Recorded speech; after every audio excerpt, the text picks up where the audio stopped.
Parang ano, no, blah, blah, blah, blah. Gagawa ka ng melody mo using your, gibberish. Ganun po siya, ganun. Gibberish lang. So, ganun, gumawa kami ng mga freestyle. Mga freestyle na melody, freestyle na verses, hanggang sa nabuo namin yung buong song. Tapos, yun, pagka ako ginawa ko yung verse ko habang nasa CR eh. Kasi sumakit siyan ko nun eh. Tapos sinulat ko siya sa CR. Inupuan ko, literal na inupuan ko. Tapos sumulat ako ng verse ko, yung rap verse. Tapos yun, paglabas ko, sabi ko kay Pablo, record ko na. Sabi ni si Kalisa, nahirapan ba kayo sumulat Kalesi. ng part nyo? Medyo.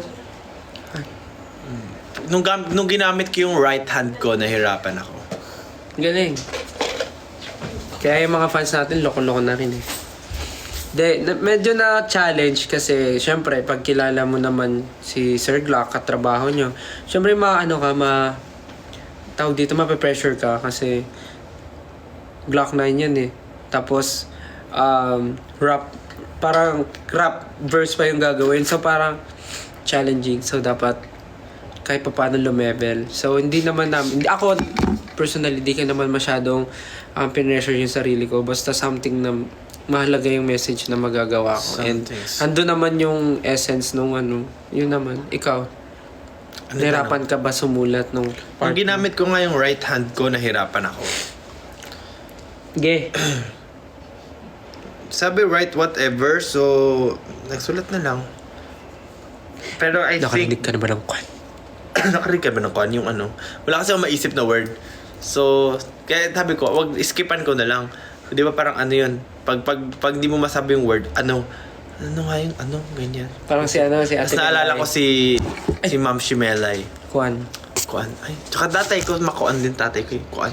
Uy, grabe na nanonood to, 9.6. Abutin mo yung kuan, yung pakuha yung kuan, yung Kaya wala akong masulat, edi kuan na lang. sabi ni George, ano yung kanya-kanyang hugot or pinanggalingan ng mga nasulat niyang verses? O, ikaw, Justin. Ano na ba nila yung lyrics? Sabi mo, yung mo. Yung... So... Ano bang ginagawa natin ngayon? Bakit parang Justin? Parang gusto mo nang matulog. Kasi ko eh. But it's flu season.